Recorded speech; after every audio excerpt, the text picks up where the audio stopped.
Bismillahirrahmanirrahim. Assalamualaikum warahmatullahi wabarakatuh. Innal hamdalillah nahmaduhu wa nasta'inuhu wa nastaghfiruh wa na'udzu billahi min shururi anfusina wa min sayyiati a'malina. Man yahdihillahu fala mudhillalah wa man yudlil fala hadiyalah. Ashhadu an la ilaha illallah wahdahu la syarika lah wa ashhadu anna Muhammadan abduhu wa rasuluh. Allahumma salli ala Muhammad wa ala ali Muhammad kama sallaita ala Ibrahim wa ala ali Ibrahim wa barik ala Muhammad wa ala ali Muhammad kama barakta ala Ibrahim wa ala ali Ibrahim fil alamin innaka Hamidum Majid. Subhanaka la ilma lana illa ma 'allamtana innaka antal alimul hakim. Alhamdulillahilladzi arsala rasulahu bil huda wa dinil haqq liyazhirahu 'alad dini kullih wa kafa billahi shahida. Wa nunazzilu minal qur'ani ma huwa shifaa'un wa rahmatul lil mu'minin. Amma ba'du. Alhamdulillah, syukur kepada Allah Subhanahu wa taala yang terus memberikan kita nikmat kesihatan, nikmat iman serta nikmat Islam, yang dapat sama-sama kita menunaikan solat fardu subuh secara berjamaah di surau Haji Maksum ini. Alhamdulillah, Allah terus memberikan kita rezeki, kekuatan untuk sama-sama bangkit menunaikan solat subuh secara berjamaah. Ini adalah satu nikmat yang besar yang diberikan oleh Allah kepada kita. Alhamdulillah, saya ucapkan tahniah kepada yang dapat hadir menunaikan solat fardu subuh secara berjamaah. Alhamdulillah, tak semua orang boleh bangun, lagi-lagi pagi tadi hujan. Sejuk, Allahu Akbar. Ya, Allah bagi juga kita kekuatan, rezeki untuk bangun menunaikan solat fardu subuh secara berjemaah. Alhamdulillah.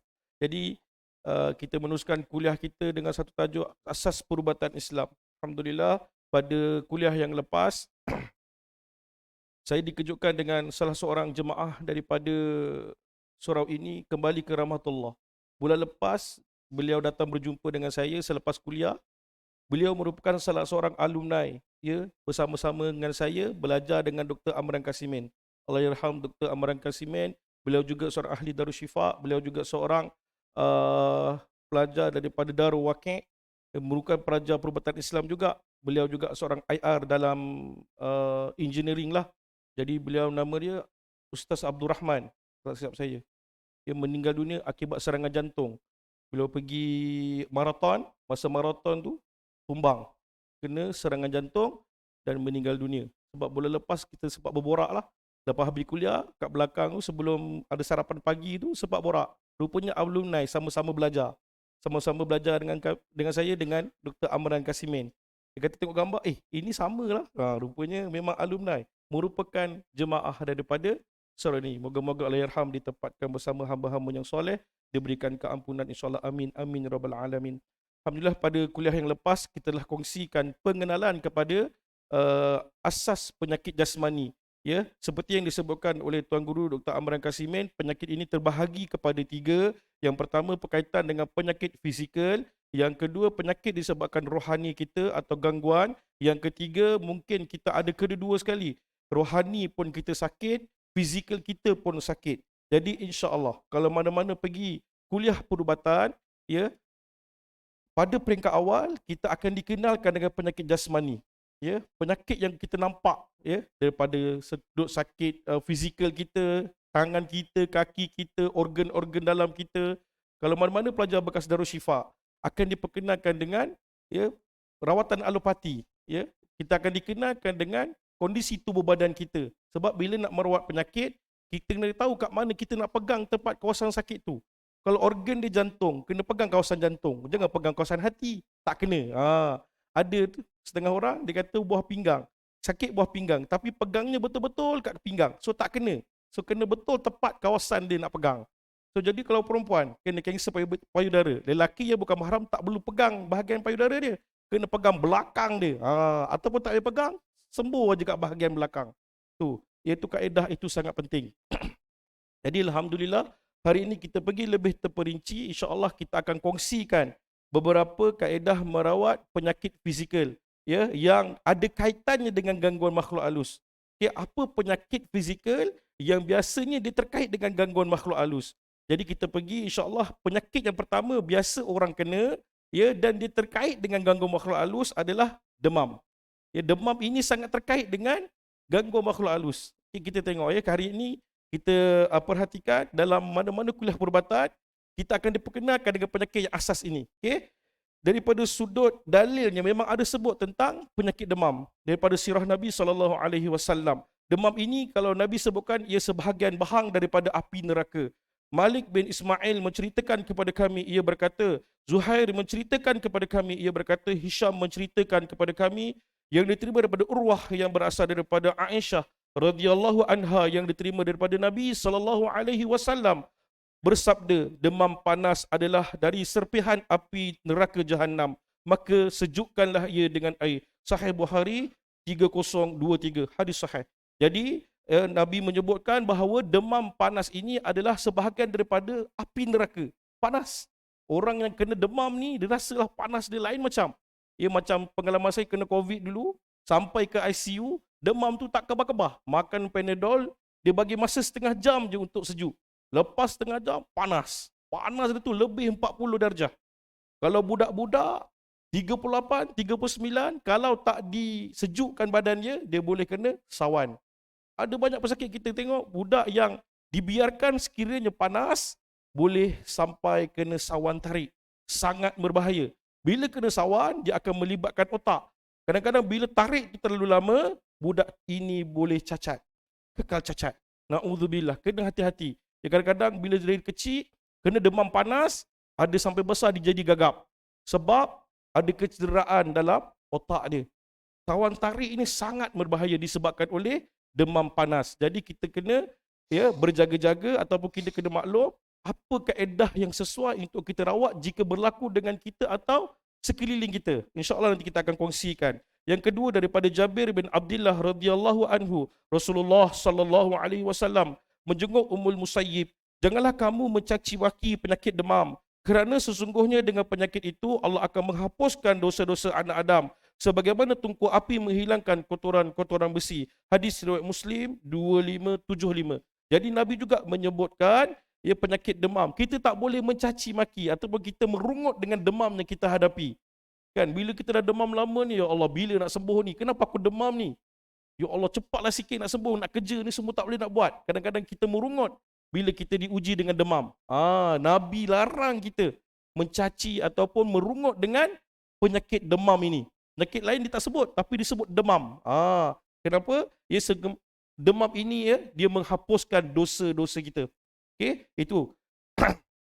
Kita tengok daripada Kementerian Kesihatan, apa sebenarnya maksud dengan demam? Demam adalah tindak balas normal badan terhadap sebarang jangkitan dan penyakit-penyakit lain. Ia bukanlah satu penyakit tetapi gejala yang selalunya menandakan anda mempunyai jangkitan kuman atau virus.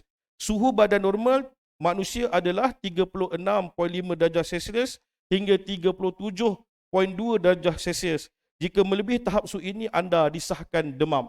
Okey, lebih je 37.2, kita dah dikira sebagai demam, tak normal. Okey, dah kira panas dah badan tu. Jadi kena bersiap sedia. Okey, demam ini menandakan kita dah dijangkiti kuman atau virus di dalam badan. Kita tengok budak kecil, kadang-kadang nak tahu dia ada gangguan atau tidak daripada demam yang dihidapi, kadang-kadang kita tengok dia meragam pada waktu malam. Pegang badan dia panas, tapi tang pegang kaki tiba-tiba sejuk. Ini satu tanda budak ini dah ada gangguan. Biasanya kalau datang pusat rawatan, kita akan pegang badan dia, pegang kepala, pegang telinga, sampai kaki dia sejuk, rukyahkanlah budak ini. Kalau budak ni dah ada tanda-tanda yang seperti ini, biasanya dia bukan demam biasa. Dia ada campur tangan gangguan. Kadang-kadang orang-orang lama sebut, kadang-kadang disebut sebagai keteguran. Dah kena tegur budak ni. So nanti memang ada subjek khas tentang keteguran ni. Ada ke dalam Islam penyakit tegur ni, kena tegur ni? Orang dulu-dulu suka sangat sebut. Memang ada. Kalau ikut Dr. Amran Kasimin, macam mana budak boleh kena tegur? Dia boleh jadi sampai demam. Kadang-kadang orang yang tengok budak ni, dia puji terlalu sangat-sangat dengan budak ni. Comelnya budak ni, sihatnya budak ni, tanpa menyebut perkataan Masya Allah, tabarakallah. Masya Allah, comelnya budak ni. Insya Allah, dia terlindung daripada penyakit ain. Sebabkan ain, pandangan-pandangan mata inilah yang boleh menyebabkan budak ini demam. Boleh pandangan-pandangan mata syaitan. Ya, syaitan tengok sekali, dia akhirnya budak ini boleh demam. Yang kedua, kadang-kadang yang pegang anak kita ni, cucu kita ni, orang itu ada masalah gangguan. Dia ada gangguan makhluk halus dah. Dipegang budak ni, dia tengok dan dipuji pula budak ni. Sehatnya budak ni. Demam tu, budak tu demam kejap lagi. Dia mula rasa tak selesa, malam meragam, tiba-tiba badan dia panas. Bagi makan ubat, tak sembuh. Boleh turun sekejap, naik balik. Turun sekejap, naik balik. Tak sembuh-sembuh demam dia. Percayalah, dia dah kena keteguran atau dipanggil sebagai ain. Ya, orang tengok dia, orang puji-puji dia tanpa menyebut kebesaran Allah, tanpa memuji-muji Allah. Ya, kalau tengok budak, nampak je budak tu comel, sebut Masya Allah, tabarakallah. Sebut. Kalau orang tak sebut, kita tolong sebutkan untuk orang tersebut. Kita dengar je, contohnya cucu kita, orang lain pegang, comelnya dia. Kita dengar dia tak sebut, kita tolong sebutkan. Masya Allah, Masya Allah, Masya Allah. Supaya terlindung daripada pandangan mata ain ini. Sakit nanti budak ni. Itu yang disebut oleh Dr. Amran Kasimin dalam kelas, insya-Allah memang sangat bermanfaat. Begitu tengok, patutlah memang kes ini selalu berlaku. Budak-budak meragam tengah malam, tak semestinya penyakit lain. Dia kadang-kadang ada kembung, bila cek kembung tak ada, apa tak ada, tapi meragam dia lain macam. Buatlah ruqyah. Jampi budak tu, sembuh dekat budak tu, insya-Allah membantu, insya-Allah. Okay. Antara sebab penyakit demam adalah jangkitan virus sebabkan sesama, sakit tekak dan cerit-berit. Jangkitan kuman di paru-paru, pneumonia, batuk kering iaitu TB, dan jangkitan saraf iaitu meningitis, demam malaria, denggi, HIV. HIV ni pun sama, saya dah jumpa dah pesakit HIV, dia datang ke pusat rawatan, asal dia demam yang tak kebah-kebah. Pergi ke hospital, buat test, result dia positif HIV. Dia pun terkejut. Bukan terkejut, buat terkejut. Asal buat terkejut pula. Kita tahu apa sejarah dia, kan. Mungkin ada sejarah kenakalan dia, akhirnya diuji sampai terkena HIV. HIV ni bukan senang nak kena, bukan senang. Susah sangat-sangat. Kalau kena ni, adalah sebab dia. Kan, kalau mungkin kita dah jaga, mungkinlah Allah nak uji juga, tercucuk jarum ke, apa perkongsian darah ke, itu mungkin, tapi sangat sukar lah. Sangat-sangat sukar kena. Tapi bila kena, mungkin ada sejarah. Saya jumpa pesakit ni, dia datang ke hospital, minta datang ke hospital, sebab demam dah terlalu lama. Dia buat uji kaji, tak jumpa. Akhirnya, last kali doktor buat ujian HIV tu, jumpa, memang positif. Wah, dia buat, ya Allah, macam mana boleh terkena? Tak ada orang, baru kita sembang. Ada buat masalah apa-apa ke? Dia dengan malu-malu, dengan menangis, dia nak bertaubat kepada Allah. Tu. Ya. Seterusnya penyakit sendi. Kadang-kadang bila sendi-sendi kita mula diserang dengan virus atau kuman, juga boleh disebabkan oleh demam, ubat seperti antibiotik dan sebagainya, barah iaitu kanser. Ya, penyakit-penyakit ini adalah petanda awal kita ada penyakit, kita mula demam. Ya, penyakit apa pun yang datang kepada kita, kadang-kadang dia akan beri petanda dia, awal dia dengan demam. Ya, demam ini insya-Allah boleh sembuh tanpa makan ubat. Disebabkan kita ada antibody ataupun imun badan kita melawan penyakit. Allah dah masukkan dalam badan kita ini satu kekuatan melawan penyakit. Kadang-kadang dengan demam ini juga mengaktifkan imun badan kita. Ya, tanpa makan ubat, ya, dalam kejadian semua jadi kita memang boleh melawan penyakit ini. Okey. Jangkitan ringan selalunya akan lega tanpa rawatan kerana sistem imunisasi berjaya menangani jangkitan. Perkara yang perlu dilakukan di rumah ketika demam. Demam yang ringan 30 darjah tiada komplikasi. Selagi belum pergi ke 40, biasanya kita masih boleh atasilah. Cara yang paling mudah, kita tekapkan badan kita dengan kain yang dibasahkan. Okay? Ambilkan, jangan diletakkan. Doktor cukup pantang. Kalau kain tu diletakkan aja. Tak, kita kena lap, biarkan. Buka kain tu. Kalau kita letakkan sahaja kain di badan kita, haba itu tidak keluar. Haba tu pergi kat situ je. Kita lap, kita buka kain tersebut. Biarkan dia terdedah dan insya-Allah suhu kita akan turun. Seterusnya bila kita demam ini, cara cepat untuk melegakan dia, kena banyak minum air. Banyakkan sentiasa minum biar terkencing-kencing. Kalau kita tengok kena demam denggi, siapa pernah kena demam denggi, doktor tak bagi apa-apa ubat kecuali ubat Panadol dan masukkan drip air. Bila masuk drip air tu, kita akan terkencing-kencing. Berpuluh-puluh botol air akan masuk. Siapa yang pernah kena denggi, tak ada ubat sebenarnya. Ubat dia air semata-mata. Sebab tu kena banyakkan minum air jika kita demam. Ya. Seterusnya, cuba mandi dengan menggunakan air suam untuk meredakan demam. Kalau ikut ketua Dr. Harundin, mandi dia daripada kaki bawa ke atas. Jangan mandi daripada atas bawa ke kaki. Kenapa Kenapa dia mandi? Suhu dia. Sebab rongga besar kita banyak di kepala. Mulut, telinga, hidung. Banyak rongga-rongga besar kita berada di bahagian kepala. Kita akan tolak daripada bawah, pergi ke atas. Okay? Seterusnya, makan ubat lah. Cuba ambil ubat paracetamol dengan jumlah yang tepat untuk meredakan demam. Ya, yang tadi saya sebut berdemah. Demah ini meletakkan tuala basah di badan kita, ya, dan ya, bahagian-bahagian yang sepatutnya lah di bahagian badan kita, belakang badan, di kepala, supaya dapat meredakan suhu badan kita. Okey? Bila boleh kita pergi jumpa doktor ni untuk merawat demam ni? Jika kita mempunyai gejala yang serius. Jika suhu badan melebihi 38 darjah Celsius, ya, jika dah lebih dah masuk 40 tak turun-turun demam tu. Ya, demam tengok 40 tak turun. Cek suhu tak turun-turun. Sekarang lagi cukup sensitif demam ni. Demam sikit, cek, biasanya sangkut positif. Positif COVID. Bila pergi COVID, dia orang dah tak rawat dah, dia orang biar. Sekarang dia suruh kuarantin. Ubat dia kuarantin. So jadi bila kena kuarantin, tu yang ramai BOD tu mati kat rumah. Jiran saya tengok memang meninggal kat rumah. Depan mata kita tengok. Dia kena COVID, dia tak pergi hospital. Dia sesak nafas, dalam 3 hari, hari ketiga tu dia meninggal. Ya, sesak nafas, cungak-cungak, hospital, ambulans datang, cek, dalam masa dia cek tu dia meninggal dunia. Umur dalam 40-an. Muda lagi. Meninggal dunia ketika di rumah disebabkan oleh demam COVID ni. So bila kita tengok pengalaman COVID ni, ya Allah, saya tunggu dalam hospital tu, kita rasa lah, depan kita meninggal, kanan kita meninggal, yang naik sama-sama dengan kita tolak ke hospital, ke katil ICU tu pun, ada 3 katil, saya orang ketiga, yang kedua tu kawan-kawan juga, sebelum nak naik siap borak-borak lagi, nanti balik kita pergi makan-makan lah kan, kita insyaAllah balik nanti. Tak rupanya yang turun saya seorang, yang 2 lagi meninggal dunia. Padahal sama-sama naik tu, siap borak-borak. Sampai dekat atas, dah terpisah katil, semua dah pakai oksigen paling tinggi, yang lain kena tidurkan, saya minta jangan ditidurkan. Tolong jangan tidurkan saya nak berjuang. Kalau saya nak berjuang tu kita tengoklah orang kanan kiri kita sedang berjuang hingga kematiannya. Ya Allah, masa tu kita cukup sangat terasa lah bila mana tengok kematian tu berlaku di depan mata. Okay.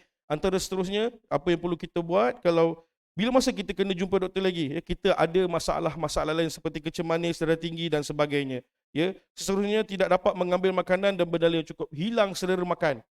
Kita nak makan tapi tak boleh. Ada satu demam ni bila kita dah teruk-teruk, pasti selera makan kita hilang. Nak makan sangkut je kat tekak ni, rasa perit dekat tekak ni. Mungkin ada tongsel pun ataupun sebagai jangkitan kuman pada tongsel. Jadi kita dah mula kurang selera makan, kita perlu pergi ke hospital supaya untuk dimasukkan ubat di dalam tubuh badan kita. Ya, mungkin kita ada kecederaan lain. Kadang-kadang kita tercedera. Contoh, kena paku yang berkarat. Kena paku berkarat terpijak, yang itu okey, hilang bisa tapi kita demam. Demam, rupanya kita dah mula kena jangkitan daripada karat yang kita kena, paku karat tu. Sangat berbahaya. Lagi-lagi kalau ada orang kencing manis. Sikit je kena, demam sekejap, kena jangkitan kuman pada kaki dia, boleh kena potong kaki tersebut. Ya, kena hati-hati.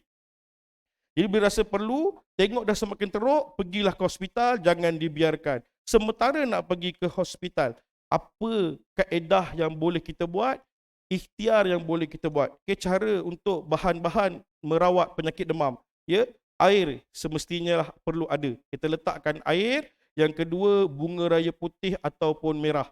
Ya, banyak saya gunakan, saya cuba banyak bahan. Antara benda yang cepat menurunkan suhu badan, saya tengok saya pakai kepada pesakit adalah bunga raya. Tak tahu kenapa Allah jadikan bunga raya ni cepat memberi kesan kepada orang yang kena demam. Kita gunakan kelopak dia, masukkan dalam air, kecak-kecakkan dia, bagi mandi kepada pesakit demam ini. Biiznillah boleh sembuh. Yang kedua, daun bidara yang kering, bukan daun bidara yang basah tu, yang hijau. Tak, cari kalau ada yang kering, gunakan yang kering, Pecah-kecahkan, dipecah-pecahkan dalam air, kacaukan, mandikan daripada pesakit yang demam. Ya, insya-Allah suhu dia akan turun. Dia membantu. Bunga raya ada dua yang warna biasa kita jumpa. Yang pertama putih, yang kedua merah. Kalau jumpa yang putih, kita gunakan yang putih terlebih dahulu. Kalau tak ada putih, boleh gunakan daun bunga yang berwarna merah. Ya, yang ini pengalamanlah bila kita tengok yang cepat memberi kesan untuk rawatan demam ini adalah bunga raya. Nak pakai kaedah lain pun boleh, kalau jumpalah, kalau ada kaedah lain boleh gunakan. Tapi mengikut pengalaman, bunga raya sangat membantu. Sangat-sangat membantu. Okey. Yang kedua, apa doa yang kita nak gunakan, nak baca ya untuk penyakit demam ni? Pertama, selawat kepada Nabi. Letakkan air tu tadi, bukakan, ya, daun tu dah dekat sebelah, pesakit kat depan kita. Okey. Pegang pesakit ni. Pegang pesakit ni, anak kita ke, isteri kita ke, letakkan air, letakkan bunga raya. Pegang pesakit ni, bacakan dengan ayat-ayat ruqyah. Okey, bacakan selawat Allahumma salli ala Muhammad wa ala ali Muhammad, Allahumma salli ala Muhammad wa ala ali Muhammad. Okey, lepas baca selawat, boleh baca surah Al-Fatihah.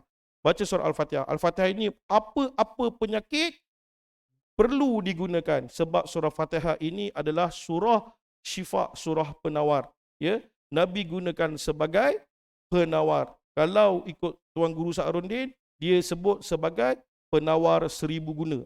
Sa'aruddin gelarkan, ya, namakan surah Fatihah ini penawar 1000 guna. Segala penyakit jangan tinggalkan surah Fatihah. Jadi doa dia, pegang, baca selawat, baca surah Al-Fatihah. Seterusnya baca surah Al-Has 21 hingga 24. Al-Has 21-24 bunyi dia macam mana agak-agak. Lau anzalna Ustaz. Lau anzalna hadzal Qur'ana ala jabalin la ra'aitahu khashi'an mutasaddian min khasyatillah hingga akhir. Al-Has 21 hingga 24 yang bermula dengan lau anzalna hadzal Qur'an.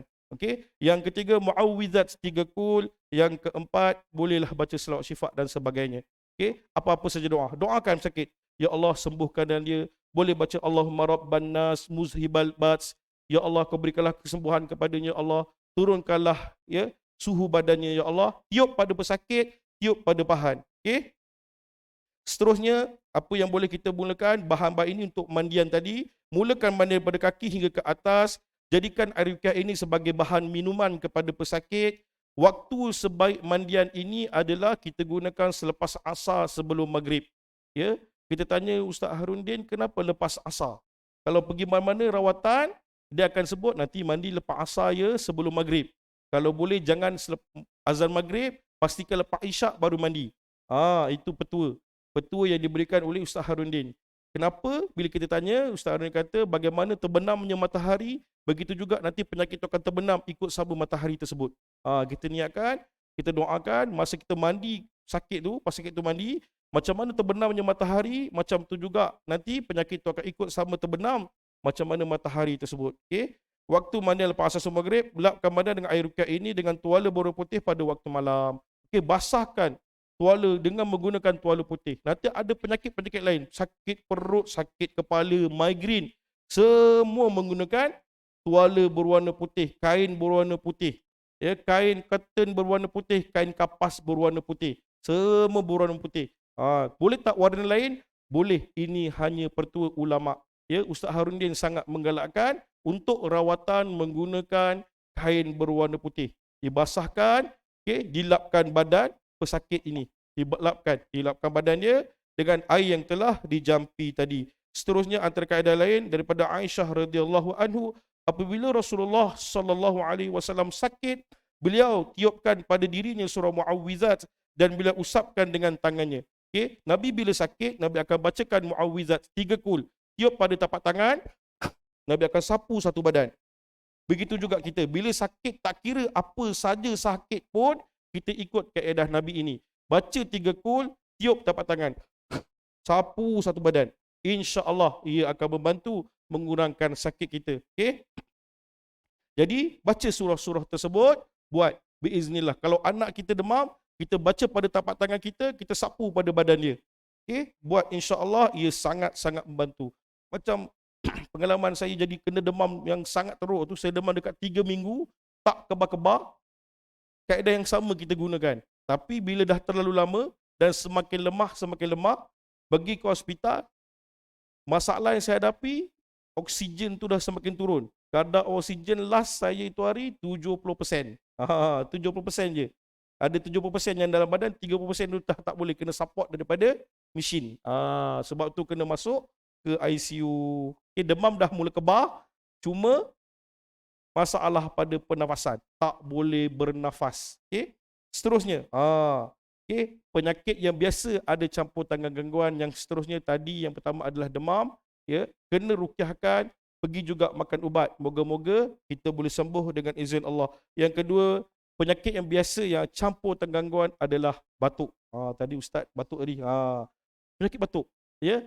Batuk ini jika terlalu panjang atau lama, kita kena ready lah. Kenapa batuk ini berbahaya kepada kita, ya. Kalau ikut pandangan daripada doktor, batuk adalah tindak balas semula jadi untuk menyingkirkan benda asing dan kuman, di mana ia dapat membantu menghalau sarung pernafasan daripada terkena sebarang jangkitan dan memasuki paru-paru yang boleh menyebabkan penyakit yang serius seperti radang paru-paru, dan tindak balas ini menghasilkan lendir atau kahak, ya. Sebelum nak jadi penyakit lebih teruk, Allah jadikan batuk ini menghalang daripada kuman itu untuk masuk. Okay. Sampai kat tekak kita dah mula batuk supaya tak masuk kepada paru-paru.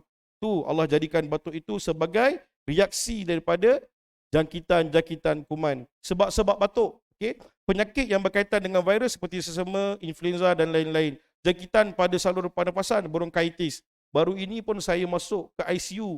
Kali kedua disebabkan bronkitis ni. Bronkitis ni adalah jangkitan kuman pada saluran pernafasan. Dia tak pergi lagi kepada paru-paru. Kita dah batuk dekat 3 minggu, tak selesai juga. Dah makan madu, dah cuba ikhtiar, ruqyah. Antara orang yang saya akan jumpa untuk ruqyah, Ustaz Selamat lah. Saya cakap, Ustaz, free tak? Batuk ni tak selesai ni. Ustaz free. Pergi rumah dia, Ustaz Selamat akan ruqyahkan saya. Saya betul juga Ustaz Selamat. Ustaz Selamat tak okey, kita pula rawat Ustaz Selamat. Macam itulah kita kawan-kawan. Okay? Kita kawan-kawan macam itulah. Okay? Bila tak selesai, pergi hospital, rupanya dah ada kuman penuh dekat saluran pernafasan. Tak boleh nafas. Tak boleh nafas, batuk, rupanya dah kena bronkitis. Bronkitis ni masih peringkat awal lah, dia belum cukup serius. Bila dah serius, dia pergi kepada pneumonia, iaitu jangkitan kuman pada paru-paru. Seterusnya alahan. Dia boleh jadi alahan, mungkin sesuatu yang kita makan menyebabkan jadi alahan, kita boleh batuk. Yang seterusnya asma, merokok, penyakit paru-paru, ya, terdedah kepada habuk, asap dan bahan kimia, asid daripada perut naik ke esophagus, maksudnya gastrik. Bila gastrik tu dah mula naik ke kita punya esophagus, kita boleh jadi batuk, remisan cair ke dalam tekak, tekanan atau stres. Yang seterusnya ada satu penyakit yang dipanggil batuk 100 hari. Pernah dengar tak agak-agak 100 hari punya batuk? Dia ada satu batuk ni takkan sembuh, bagilah makan apa ubat pun, cukup 100 hari hilang. Right, batuk tu. Mana pergi tak tahu. Dengan izin Allah sembuh. Memang ada. Kalau nanti Google type batuk 100 hari, memang wujud penyakit tersebut. 100 hari lah batuk tu kita rasakan dalam tempoh 100 hari. Yang seterusnya, kalau biasa pergi umrah atau haji, balik kepada ke Malaysia, biasanya jemaah akan batuk. Biasanya batuk. Kat sana tak batuk. Tapi sampai di sini, mula dia kena batuk. Kadang-kadang jangkitan kuman daripada kita kena dekat Mekah sana. Dan yang terakhir juga, kadang-kadang batuk ini disebabkan oleh gangguan makhluk halus. Antara tanda-tanda awal terkena santau, sihir santau. Sihir santau ni sangat berbahaya. Ada penceramah, ya, air yang diberikan kepada penceramah itu juga diletakkan santau. Ada, ya, kita pernah kuliah dengan masa di Darul Syifa dulu, disebutkan ada seorang ustaz, lepas kuliah dia minum air tersebut, dalam masa 2 minit bersembur darah. Rupanya air yang diletakkan bersama pengkuliah itu dah dimasukkan dengan racun santau. Dia akan rasa tekak atau mula pedih, mula macam ada tercekik tulang. Akhirnya tak selesa, dia tersedak, akhirnya batuk, terus menyembur darah ketika dia terbatuk. Okay? Antara tanda awal kita nak tahu kita ni dah kena atau tak, kalau kita pergi kedai makan, tiba-tiba kita masukkan makanan tu, tersedak sekejap, ataupun rasa macam ada tulang lalu, kita cepat-cepat rasa kita punya lelangit dengan lidah kita. Pegang lelangit kita dengan lidah. Kalau rasa geli, insya-Allah itu mungkin tersedak biasa. Kalau tak ada rasa apa-apa, kebas je kita punya lelangit, tanda-tanda awal kita dah mula keracunan. Keracunan santau. Banyak belah-belah Tapah sana sangat berbahayalah. Banyak orang kena datang pusat rawatan, last pergi mana? Saya tanya. Pergi hentian, sekian. La ilaha illallah. Masa tu dia pegang langit dah tak rasa dah. Cakap sekarang batuk ni, cuba pegang langit dia rasa tak? Tak ada rasa dah Ustaz. Tak apa, malam kan, cuba ambil limau, potong, perahkan 1 titik. Maksimum 3 titik. Jangan lebih. Okay? 1 titik dah cukup. Titik kan, tidur. Kalau malam tu batuk tak berhenti, panas, kita rasa gelisah, itu satu tanda kita dah keracunan daripada santau. Santau ini termasuk daripada cabang sihir. Nampak macam biasa tapi luar biasa. Dia akan membunuh secara senyap. Sikit demi sedikit, kita sakit, terus sakit, akhirnya boleh meninggal dunia. Dua penyakit yang sangat berbahaya jika salah rawatan. Jika tersalah pilih rawatan atau kaedah yang boleh menyebabkan kematian. Yang pertama tadi adalah santau, yang kedua adalah busung. Busung. Busung ini sangat berbahaya. Dia boleh menyebabkan perut kita membesar seperti orang mengandung, keras, tapi dalam tak ada apa-apa. Tak ada isu kat dalam perut kita. Ada angin mungkin atau air sahaja. Doktor cek perut kita okey, tapi satu masa perut kita mula rasa besar, rasa ketat. Kita susah nak nafas.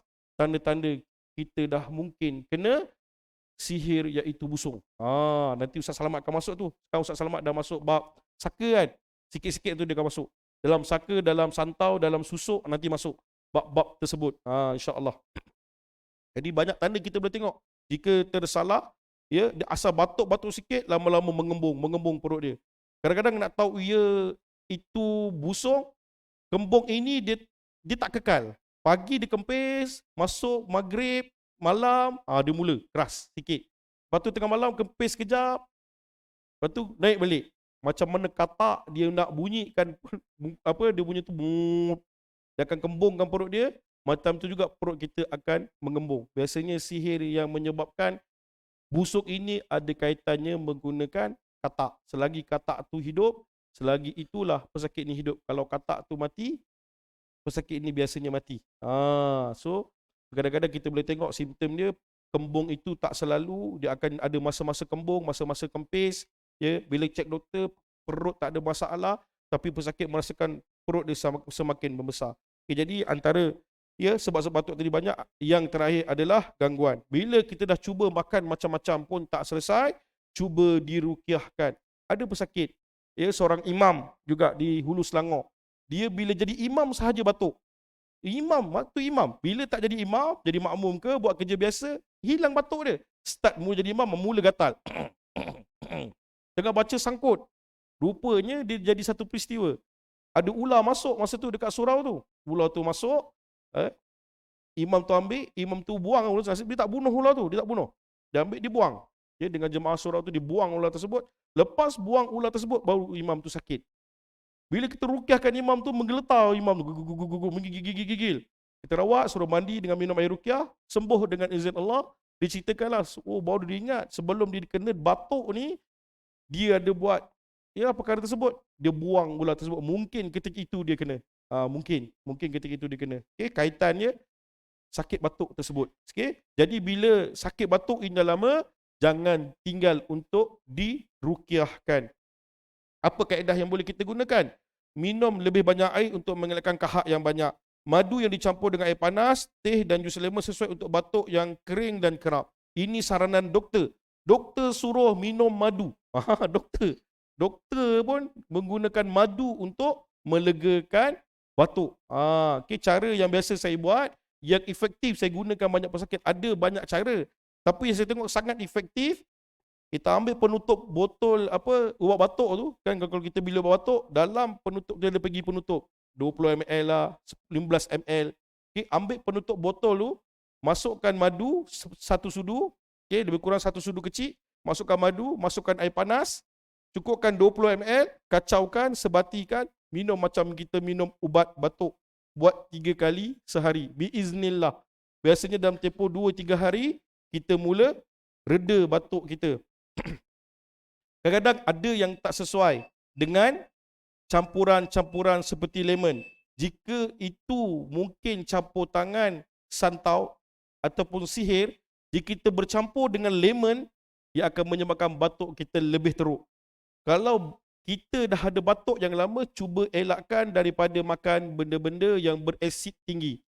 Nenas, limau, lemon, ya. Kalau boleh cuba elakkan terlebih dahulu. Kalau nak campur dengan bahan rawatan pun kalau boleh elakkan daripada perkara-perkara yang berasid. Kunyah gula-gula ubat batuk, ya, seperti Diflom dan sebagainya lah. Berhenti merokok, elakkan terdedah kepada asap, ya. Penyediaan ubat batuk untuk menghilangkan batuk. Carilah ubat batuk. Sekarang ada ubat batuk yang herba base. Dia tak menggunakan sintetik. Dia menggunakan herba, ya. Prospan, ya. Apa lagi saya ingat? Ada 2 jenama yang sangat popular yang memberi kesan yang baik. Antaranya kalau pergi ke farmasi, minta beli ubat batuk jenama Prospan. Prospan ini dia biasa daripada daun. Dibuat daripada daun, satu daun saya tak ingat daun apa, tapi ia sangat memberikan kesan yang baik. Hospital mana yang selalu guna Prospan ini? Kalau pergi KPJ. Kalau pergi KPJ, ubat batuk yang digunakan adalah Prospan. Dia herba base. Dia tak ada bahan sintetik. Jadi ia sangat membantulah. Pakai juga ubat batuk selain kita gunakan kaedah-kaedah ini. Okay, apa bahan yang perlu kita gunakan untuk merawat batuk? Pertama sekali seperti biasa, air. Air jangan tinggal untuk dirukahkan. Seterusnya madu. Okey, kita sediakan madu. Okey. Seterusnya, okey, madu dan air lah yang biasa kita akan gunakan. Doa yang perlu dibacakan adalah surah Al-Fatihah. Pegang kepala ke pegang mana? Pegang pada bahagian leher pesakit tersebut. Masa kita rukyahkan tu, pegang pada leher dia. Pegang pada bahagian sini, bacakan surah Al-Fatihah, surah Al-Mu'minun 115 hingga 118. Afahasibatum annama khalaqnakum abasa wa annakum ilaina la turja'un. Okey, lepas habis baca tu selawat atas Nabi. Allahumma salli ala Muhammad wa ala ali Muhammad. Allahumma salli ala Muhammad wa ala ali Muhammad. Allahumma salli ala Muhammad wa ala ali Muhammad. Seterusnya baca doa penghilang kesakitan. Bismillah, bismillah, bismillah. A'udzu bi'izzatillahi wa qudratihi min syarri ma ajidu wa uhaziru. Baca sebanyak 7 kali. Bismillah 3 kali. Ayat doa tadi sebanyak 7 kali. Jadi kadang-kadang bila ada gangguan, semasa rukyah itu kadang-kadang terjadi tindak balas. Tengah baca-baca tiba-tiba dia berdengus. Kadang-kadang batuk itu bukan batuk biasa. Kadang-kadang bila kita rukyah, pesakit mula menggigil-gigil. Kadang-kadang ada pesakit itu bila kita rukyah, tiba-tiba nak menangis. Dia ada respon yang berbeza-beza. Jadi bila ada respon yang lain, kena tambah doa daripada gangguan makhluk halus. Okey, itu 2 penyakit yang biasa kita hadapi yang ada kaitan dengan gangguan. InsyaAllah pada kuliah akan datang, ya, kita akan kongsikan, ya, apa penyakit-penyakit lain yang boleh ada kaitan dengan gangguan. Yang seterusnya mungkin penyakit kulit, ya, sakit kepala, ya, itu antara penyakit-penyakit yang ada kaitannya dengan gangguan makhluk halus. Jadi banyak, ya, kita jumpa pesakit-pesakit ini bila terkena penyakit-penyakit ini, ya, kadang-kadang pergi ke hospital tak sembuh-sembuh. Jadi rawatan rukyah ini sangat penting, membantu, ya, menyembuhkan penyakit dengan izin Allah. Okey, saya buka kepada soalan jika ada soalan, insya-Allah. Ada soalan tentang penyakit gangguan, tentang penyakit-penyakit fizikal. Ya, insya-Allah penyakit fizikal kita tak masuk banyaklah, kita ambil penyakit-penyakit yang asas yang biasa kita kena. Sakit perut nanti kita akan masuk, sakit kepala kita akan masuk, sakit kulit kita akan masuk. InsyaAllah lepas ni kalau bab penyakit kulit, kita akan siarkan beberapa video tentang bukti bagaimana rukyah ini membantu dalam merawat penyakit kulit. Ada satu pesakit tu penuh dengan nanah. Badan dia daripada leher bawa ke kaki bernanah-nanah. Bertumpuk-tumpuk nanah tu. Bila kita rukyah, ya Rabbi, dia tumbang, ya, kerasukan. Rupanya ada masalah gangguan. Patutlah tak selesai masalah kulit dia. Eczema, psoriasis, itu semua biasanya ada kaitan dengan gangguan. Bila kita dah ke hospital, dah masuk ubat terlalu banyak, tak sembuh-sembuh juga, kita bantu dengan jampi daripada Al-Quran, insya-Allah. Ada soalan setakat ni? Ada soalan? Alhamdulillah. Ya, moga-moga ia bermanfaat. Hari ini kita habiskan awal, ya, hari ini hari Ahad, ya, kalau nak berehat, semalam dah bertukar lumos, kan, kita pergi mengundi, ya, result pun dah dapat, kan. Alhamdulillah. Mana yang mengundi tu, ya, tahniah diucapkan, yang menang tahniah diucapkan, yang kalah jangan bersedih, ya, alhamdulillah. Kalah pun alhamdulillah, menang pun alhamdulillah. Ya, moga-moga dengan kita doakan pemimpin yang baru naik ini terus diberkati Allah, ya. Pemimpin yang baru ini, ya, kita support dia, jangan kita rendah-rendahkan dia, ya. Kita bagi sokongan yang padu. Moga-moga, ya, negara negeri kita ini, ya, bagi lagi kita punya Parlimen Kapak ini sentiasa dalam rahmat Allah, insya-Allah. Amin amin ya rabbal alamin. Wallahu alam. Kita tutup dengan tasbih kafarah dan suratul As. Subhanakallahumma wa bihamdika asyhadu an la ilaha illa anta astaghfiruka wa atubu ilaih. Wal 'asr innal insana lafi khusr illa alladhina amanu wa 'amilus solihat wa tawasaw bil haqq wa tawasaw bis sabr. Bismillahirrahmanirrahim. Alhamdulillahirabbil alamin wassalatu wassalamu ala asrafil anbiya'i wal mursalin wa ala alihi wa sahbihi ajmain. Allahumma inna nahnu abiduka ya Allah wa bana'u abidika ya Rahman. Nawasina fi yadik madin fina hukmuk adalun fina qada'uk.